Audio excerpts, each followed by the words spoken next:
Welcome to our YouTube tutorial on how to unhide a chat on Gmail. If you've accidentally hidden a conversation and can't seem to find it, don't worry, we've got you covered.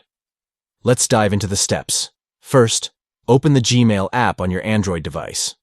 Next, locate and tap the chat icon at the bottom of the screen. Then, tap on the search bar at the top of the screen. Now, type in the name or email address of the person or group whose conversation you want to unhide. Select the conversation from the search results to open it.